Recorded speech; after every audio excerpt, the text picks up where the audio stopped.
Le soleil déclinait à l'horizon, enveloppant le vignoble d'une lumière dorée et chaleureuse. C'était une fin d'après-midi paisible, mais dans mon esprit, tout était loin d'être calme. Depuis que Julien, le cousin de mon mari, m'avait laissé ce message cryptique, je n'avais cessé de ressasser ces mots. « Rejoins-moi au vignoble, il faut qu'on parle. De quelque chose d'important. » Il y avait dans sa voix une gravité inhabituelle, une hésitation qui me troublait. Julien était arrivé dans notre vie il y a quelques mois seulement. Agriculteur et entrepreneur passionné, il avait décidé de reprendre le domaine familial après des années passées à voyager. Son charisme naturel, sa silhouette athlétique et ce regard perçant avaient rapidement attiré l'attention de tout le monde, y compris la mienne. Bien sûr, je n'avais jamais laissé paraître quoi que ce soit. Il était le cousin de mon mari, et il n'y avait aucune raison que les pensées qui s'éveillaient en moi prennent racine. Mais ce soir-là, alors que je traversais les rangées de vignes parfaitement alignées, le crépuscule semblait charger l'air d'une tension presque électrique. Je le trouvai près de la petite cabane en bois où étaient entreposés les outils. Il était adossé à un tonneau, une bouteille de vin à la main, et son sourire était à la fois accueillant et nerveux. « Tu es venu » dit-il doucement, comme s'il avait douté que je répondrais à son appel. « Tu avais l'air sérieux au téléphone. Alors, me voilà. » Il hocha la tête, son regard s'attardant un peu trop longtemps sur moi. Je sentis une chaleur monter à mes joues, et je détournai les yeux vers les vignes, espérant dissimuler mon trouble. « Tu sais, depuis que je suis revenue, j'ai l'impression que beaucoup de choses ont changé, » dit-il en ouvrant la bouteille et en remplissant 2 verres qu'il avait posés sur une table de fortune. « Mais il y a une chose qui m'échappe encore. » Il marqua une pause, cherchant ses mots. Je pris le verre qu'il me tendait, mes doigts frôlant les siens. Ce simple contact me donna un frisson. « Qu'est-ce qui t'échappe ?» demandai-je, d'une voix que je voulais ferme, mais qui trahissait mon trouble. Julien hésita, puis se mit à parler avec une sincérité désarmante. Il évoqua ses voyages, les regrets d'avoir laissé le vignoble dépérir, et l'envie de redonner vie à ce lieu chargé de souvenirs. Ces mots étaient empreints d'une passion qui me captiva. Mais alors qu'il parlait, je sentais que ses yeux ne quittaient pas les miens. « Et toi ?» murmura-t-il après un moment. « Es-tu heureuse ici, dans cette vie ?» Sa question me prit au dépourvu. Je n'y avais jamais vraiment réfléchi. Mon mariage était stable, sans éclat mais sans drame.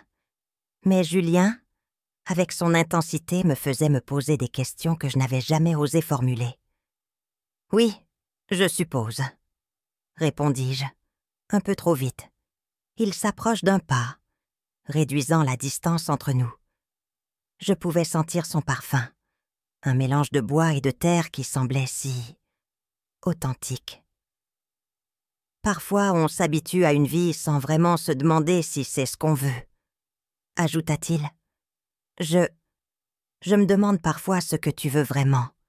Ces mots résonnèrent en moi comme une vérité que je ne voulais pas affronter, et pourtant je ne pouvais pas détourner le regard.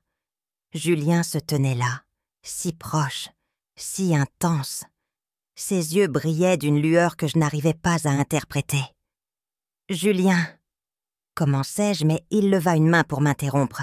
« Ne dis rien. Je veux juste te montrer quelque chose. » Il me prit doucement par le bras et m'entraîna vers une clairière au cœur du vignoble. La lumière du soir rendait l'endroit presque irréel, et je ne pouvais m'empêcher de sentir mon cœur s'emballer.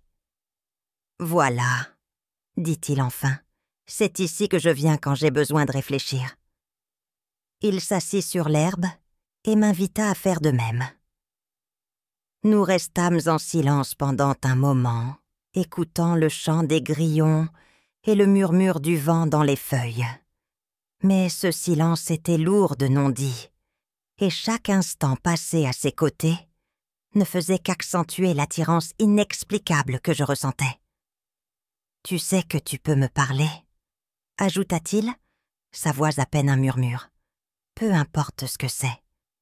Je le regardais, et à cet instant, il n'y avait plus que lui.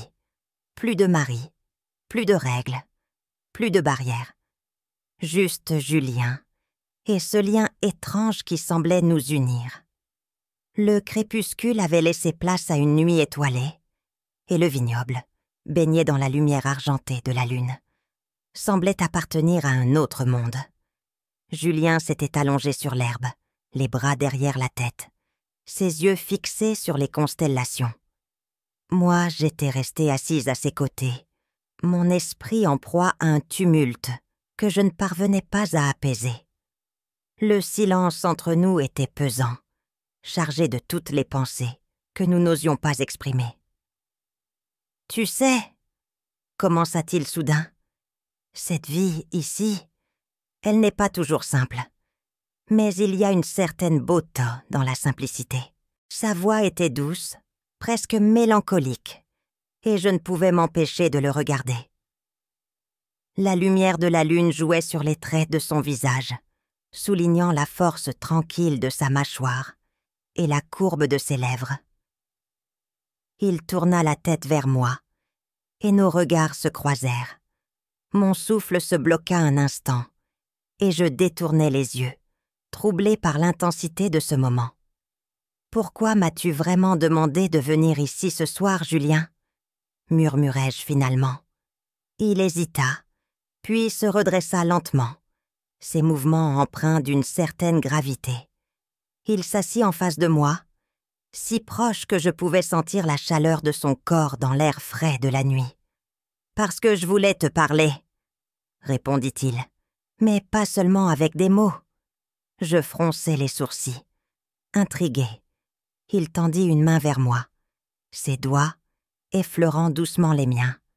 Ce contact, si léger, fit naître une vague de frissons qui parcourut tout mon corps. Mon instinct me criait de reculer, de rompre ce moment avant qu'il ne devienne quelque chose de plus. Mais je restais immobile, fascinée par l'intensité de son regard. « Tu ressens ça aussi, n'est-ce pas ?» demanda-t-il, sa voix à peine plus qu'un souffle. Je ne répondis pas. Comment aurais-je pu ? Il avait mis en mots quelque chose que je n'osais même pas reconnaître en moi-même. Et pourtant, il avait raison. Cette tension entre nous, ce lien inexplicable, c'était comme une force invisible qui nous attirait l'un vers l'autre. « Julien, c'est compliqué, » murmurai-je, ma voix tremblante. « La vie est compliquée, » répondit-il en esquissant un sourire triste. « Mais ce que je ressens quand je suis avec toi, ça, c'est simple. » Ces mots frappèrent juste, brisant les dernières barrières que je m'efforçais de maintenir. Il s'approcha un peu plus, sa main se posant doucement sur ma joue. Son toucher était tendre, mais chargé d'une intensité qui me coupa le souffle. « Dis-moi d'arrêter, » murmura-t-il, et je le ferai. Mais je ne dis rien. Je restais là, le cœur battant à tout rompre, incapable de détourner les yeux de lui. Ses doigts glissèrent lentement le long de ma mâchoire, et il se pencha vers moi. Ses lèvres effleurèrent les miennes, si légèrement que cela ressemblait plus à un rêve qu'à la réalité. Ce fut comme si le temps s'était arrêté. Tout ce qui existait, c'était ce moment, cet échange silencieux entre nous. Son baiser était doux, presque hésitant, comme s'il me laissait le choix. Et au lieu de reculer, je me laissais aller, mes lèvres répondant aux siennes. Lorsqu'il s'écarta enfin, ses yeux plongèrent dans les miens, cherchant une réponse que je n'étais pas encore prête à formuler. « Je sais que c'est insensé, » dit-il doucement, « mais je ne peux pas ignorer ce que je ressens. » Je baissai les yeux, Mes pensées s'entrechoquant dans ma tête. Tout en moi me disait de fuir, de retourner à la sécurité de ma vie ordinaire. Mais une autre partie, plus profonde, plus instinctive, me poussait à rester. « C'est dangereux », murmurai-je. « Tout cela, c'est dangereux. Les choses qui comptent vraiment le sont toujours, » répondit-il avec un sourire triste. Il recula légèrement, me laissant l'espace dont j'avais besoin pour reprendre mes esprits. Mais même à cette distance, je pouvais sentir la tension entre nous, cette force magnétique qui semblait nous lier. « Je ne veux pas te forcer à quoi que ce soit, » ajouta-t-il, « mais je veux que tu saches que je suis là, si jamais tu as besoin de moi. » Ces paroles étaient sincères, et pourtant, elles ajoutaient à mon trouble. Je me levai, incapable de rester immobile plus longtemps. Julien fit de même, mais il ne tenta pas de me retenir. Il se contenta de me regarder, ses yeux reflétant une tristesse que je ne comprenais pas tout à fait. « Merci pour ce moment, » dis-je enfin, ma voix à peine audible. Il hocha la tête, et un sourire doux étira ses lèvres. « À bientôt, » répondit-il simplement. Je partis, mes pas rapides à travers les rangées de vignes. Mais même alors que je m'éloignais, je savais que ce lien entre nous ne pouvait pas être effacé. Quelque chose avait changé, et il n'y aurait pas de retour en arrière. Le lendemain matin, j'étais hantée par les événements de la veille. Le souvenir du baiser, si doux et pourtant si chargé d'émotions, tournait en boucle dans mon esprit. Je n'arrivais pas à croire que j'avais laissé les choses aller si loin, ni à comprendre pourquoi je n'avais pas été capable de mettre un terme à cette étrange alchimie entre Julien et moi.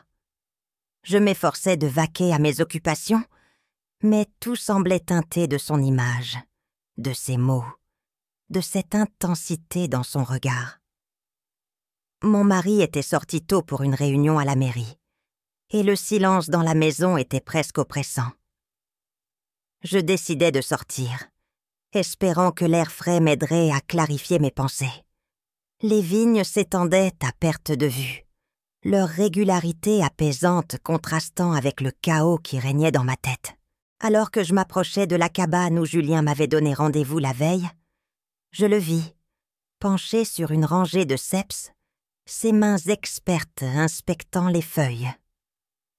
Mon cœur s'accéléra malgré moi, et je m'arrêtai net, hésitant entre faire demi-tour ou affronter ce qui semblait inévitable. Il leva la tête, comme s'il avait senti ma présence, et un sourire chaleureux illumina son visage. « Tu es venu ?» dit-il simplement, sa voix teintée d'une douceur désarmante. Je ne répondis pas immédiatement. Une partie de moi voulait lui crier que tout cela devait s'arrêter, que nous jouions avec le feu. Mais une autre, plus profonde, plus irrationnelle, me poussait à rester. Je ne pouvais pas rester enfermée, répondis-je enfin, évitant son regard. Julien s'essuya les mains sur un chiffon qu'il avait à sa ceinture, puis s'approcha lentement, réduisant la distance entre nous. Lorsqu'il fut à quelques pas, il s'arrêta, respectant un espace qui semblait pourtant chargé d'une tension palpable. « Écoute, je ne veux pas te mettre mal à l'aise, » commença-t-il. « Si tu veux qu'on fasse comme si rien ne s'était passé, je le comprendrai. » Ces mots me surprirent. Ils étaient empreints d'une sincérité qui ne faisait qu'ajouter à ma confusion. Je levai enfin les yeux vers lui, et la tendresse que je vis dans son regard fit vaciller mes dernières résistances. « Ce n'est pas aussi simple, Julien, » murmurai-je. « Rien de ce qui en vaut la peine ne l'est, » répondit-il, son ton calme mais déterminé. Il fit un pas de plus, et cette fois, je ne reculai pas. Il tendit une main vers moi, mais s'arrêta avant de me toucher, comme s'il attendait une permission que je ne savais pas comment lui accorder.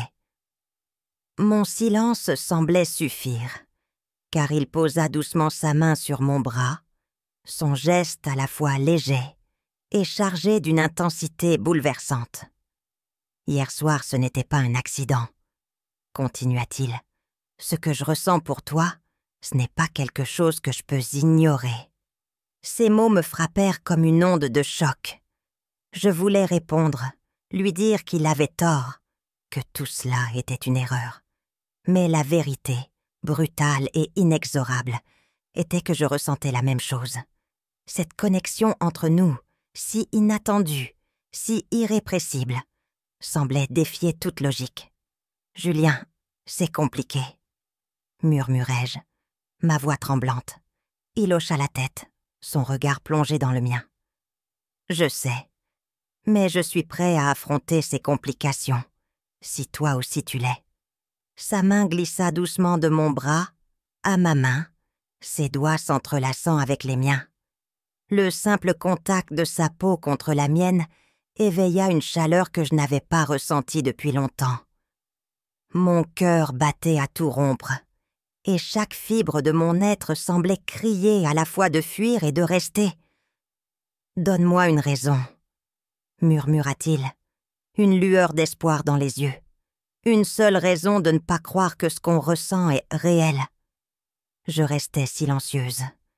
Je n'avais pas de raison, pas de justification qui puisse effacer ce lien entre nous. Au lieu de répondre, je laissais mes actions parler pour moi. Je serrais doucement sa main, et son sourire, à cet instant, était à la fois doux et chargé de promesses. « Viens !» dit-il en m'entraînant doucement vers la cabane. Je le suivis, le cœur battant, sans vraiment savoir où tout cela allait nous mener. À l'intérieur, la lumière était tamisée, et l'atmosphère intime semblait amplifier chaque geste, chaque regard. Il me guida jusqu'à une chaise et s'assit en face de moi, ses genoux frôlant les miens. « Je veux que tu saches que tu as toujours le choix, » dit-il doucement. « Rien de ce que je fais n'a pour but de te forcer. » Je hochai la tête, ému par sa sincérité. Il tendit une main, mais cette fois, ce fut moi qui la pris. Mes doigts glissèrent sur sa paume, explorant la chaleur et la texture de sa peau. C'était un geste simple, presque anodin, mais il portait une signification bien plus profonde. Nos regards se croisèrent à nouveau, et cette fois, il n'y avait plus de barrière. Julien se pencha lentement, son visage s'approchant du mien. Ses lèvres effleurèrent les miennes, et je me laissai emporter, incapable de lutter plus longtemps contre ce que je ressentais. Le baiser était plus intense que la veille, chargé d'un mélange de désir et de tendresse qui me fit perdre pied. Mes mains trouvèrent leur chemin jusqu'à ses épaules, et je sentis ses bras m'enlacer doucement, m'attirant contre lui. Ce moment sembla durer une éternité, et pourtant, il prit fin trop vite. Lorsqu'il recula, son regard était encore plus intense, et je savais que nous avions franchi une ligne qu'il serait impossible de revenir en arrière. Le lendemain matin, le vignoble baignait dans une lumière douce, et l'air était saturé du parfum de la terre fraîche et des feuilles humides.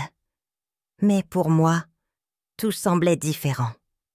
Chaque pas à travers les rangées de vignes, chaque murmure du vent entre les ceps portait un poids que je ne pouvais ignorer. La nuit précédente avait été un point de bascule, un moment où la ligne invisible que je m'efforçais de maintenir avait été trop franchie, et je ne savais pas comment faire marche arrière. Julien n'était pas là lorsque je m'éveillais, et une part de moi en fut soulagée.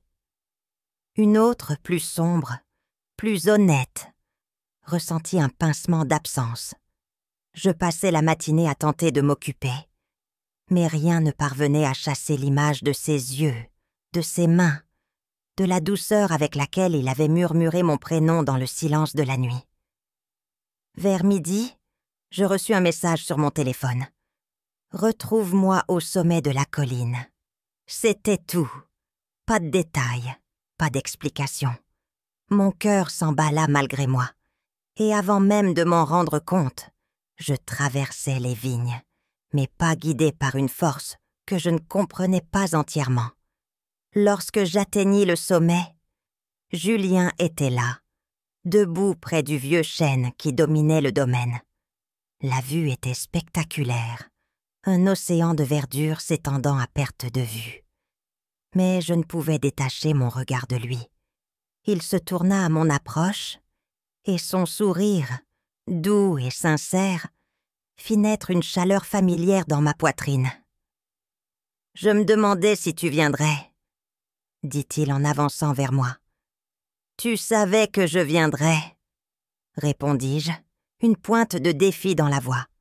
Il rit doucement, et ce son si naturel, si léger, semblait chasser une partie de la tension qui pesait sur moi. « J'ai pensé que cet endroit te plairait, » dit-il, désignant la vue d'un geste. « C'est ici que je viens quand j'ai besoin de réfléchir. »« Et à quoi réfléchis-tu » demandai-je, bien que je devinais déjà la réponse. Il se tourna vers moi, son regard sérieux. « À toi, à nous, à ce que cela signifie. » Ces mots, bien qu'attendus, me frappèrent avec une force inattendue. Je détournai les yeux, cherchant refuge dans le paysage. Mais il s'approcha, ses doigts effleurant mon bras, dans un geste rassurant. « Je sais que tout cela est compliqué, » poursuivit-il, « mais je ne peux pas ignorer ce que je ressens. » Je le regardai, et dans ses yeux, je vis une vérité que je ne pouvais nier. Ce n'était pas un caprice, ni une impulsion passagère. Ce qu'il ressentait était réel, et une partie de moi savait que je ressentais la même chose. « Julien, nous jouons avec le feu, » murmurai-je, ma voix tremblante. « Parfois, il faut prendre des risques pour découvrir ce qui compte vraiment, » répondit-il doucement. Il tendit une main, et cette fois, je la pris sans hésitation. Ses doigts se refermèrent autour des miens, et ce simple geste semblait sceller un pacte silencieux entre nous. Il me guida vers le tronc du vieux chêne, où nous nous assîmes côte à côte, nos épaules se touchant à peine. Le silence qui s'installa n'était pas inconfortable, mais chargé d'une intensité presque palpable. Chaque mouvement, chaque respiration semblait amplifier la tension entre nous. Finalement, Julien se tourna vers moi, et ses yeux, pleins de douceur et de détermination, me firent frissonner. « Dis-moi ce que tu ressens, » murmura-t-il. Je savais qu'il méritait une réponse honnête, mais les mots me manquaient. Au lieu de parler, je levai une main et la posai doucement sur sa joue.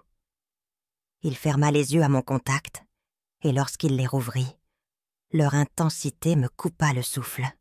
« Je ressens beaucoup de choses, » dis-je enfin, « mais je ne sais pas si c'est juste. Ce qui est juste, c'est ce que tu ressens ici, » dit-il en posant une main sur ma poitrine, juste au-dessus de mon cœur. Pas ce que les autres pensent. Son geste, bien que simple, fit naître en moi une vague de chaleur qui sembla envelopper tout mon être. Je fermai les yeux, laissant les sensations m'envahir, et lorsque je les rouvris, Julien était là, son visage à quelques centimètres du mien. Il ne bougea pas, attendant une permission silencieuse. Et cette fois, je n'hésitais pas. J'avançai légèrement, comblant la distance entre nous, et nos lèvres se trouvèrent dans un baiser à la fois doux et brûlant. Ce fut comme si tout ce qui avait été contenu en nous éclatait enfin, libérant une vague d'émotions que nous ne pouvions plus nier.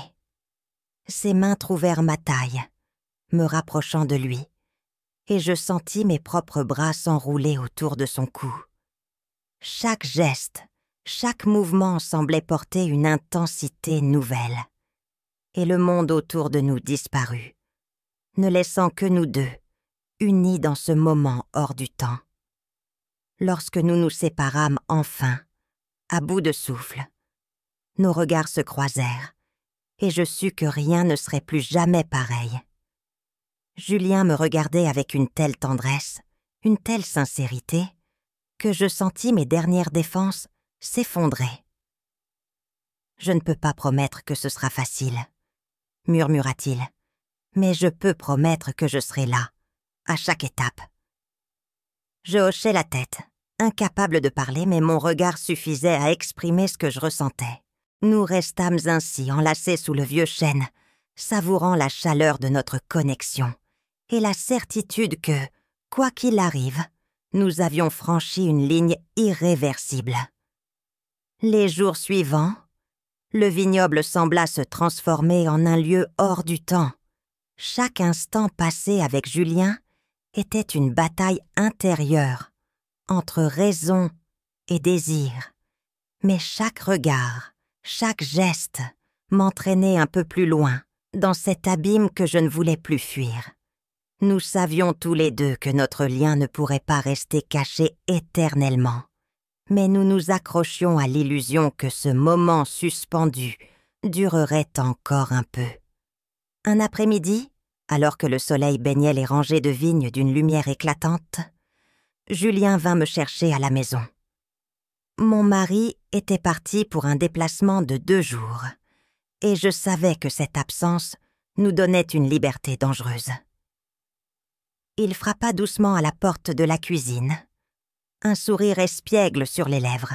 « J'ai une surprise pour toi, » dit-il, tendant une main vers moi. Je savais que je ne devais pas le suivre, que chaque pas dans cette direction rendait le retour en arrière plus impossible. Mais je pris sa main, incapable de résister à la chaleur qu'elle éveillait en moi. Il m'entraîna à travers les rangées de vignes, jusqu'à un petit sentier que je n'avais jamais remarqué auparavant. Au bout du chemin, nichée entre les collines, se trouvait une vieille bâtisse en pierre. Elle semblait abandonnée depuis des années, mais il y avait une beauté sauvage dans son état délabré. Julien poussa la porte et nous entrâmes dans ce qui semblait autrefois être un chai. Les rayons du soleil filtraient à travers les fissures des murs, illuminant les poussières en suspension dans l'air. Cet endroit appartenait à mon grand-père, expliqua Julien. C'était ici qu'il stockait les meilleures cuvées. Mais depuis sa mort, personne n'y vient plus. Je regardais autour de moi, fasciné par la simplicité du lieu. Les murs portaient encore les traces du temps, mais il y avait une chaleur indéniable dans cet espace. Julien s'approcha d'une vieille table en bois et y posa une bouteille de vin qu'il avait apportée.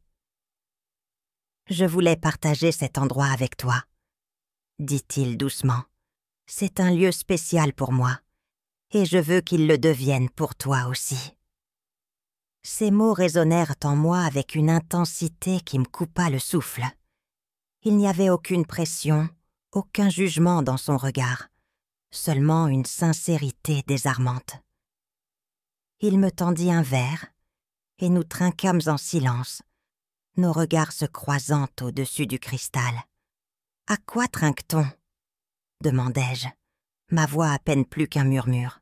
« À nous » répondit-il, son sourire doux mais chargé de promesses. Nous sirotâmes le vin, et le silence qui s'installa était à la fois apaisant et lourd de tension. Julien posa son verre, puis s'approcha de moi, réduisant la distance entre nous. Sa main effleura ma joue, et je fermai les yeux, savourant la chaleur de son contact. « Clara » murmura-t-il, sa voix vibrante d'émotion. « Je sais que tout cela est compliqué, mais je ne peux pas imaginer ma vie sans toi maintenant. » Ces mots, si simples, et pourtant si puissants, firent tomber les dernières barrières en moi. J'ouvris les yeux et le regardai, sachant que ce moment scellerait notre destin. Lentement, je posai une main sur sa poitrine, sentant les battements rapides de son cœur sous mes doigts. « Moi non plus, » répondis-je, ma voix tremblante. Julien se pencha, et nos lèvres se trouvèrent à nouveau, cette fois avec une intensité qui laissait peu de place au doute. Le monde extérieur disparut, ne laissant que nous deux, unis dans ce moment de passion et de vérité. Ses bras m'enlacèrent, et je me laissai aller à ses gestes, à la tendresse et à la force qui émanaient de lui. Chaque geste semblait porter une signification plus profonde, chaque baiser une promesse silencieuse. Nous nous retrouvâmes allongés sur le sol de pierre, nos corps pressés l'un contre l'autre, nos cœurs battant à l'unisson. Ce moment était à la fois irréel et d'une intensité bouleversante, une ligne franchie qui ne pouvait plus être effacée. Lorsque tout fut terminé, nous restâmes enlacés, nos corps encore tremblants de l'émotion qui nous avait submergés. Julien caressait doucement mes cheveux, et je fermais les yeux, savourant la paix de cet instant. « Et maintenant ?» murmurai-je, consciente que le monde extérieur finirait par nous rattraper. « Maintenant nous vivons », répondit-il simplement, « un jour à la fois. » Je ne savais pas si ces mots suffiraient à apaiser les tempêtes à venir, mais à cet instant, je choisis de les croire, car pour la première fois depuis longtemps, je me sentais vivante, entière.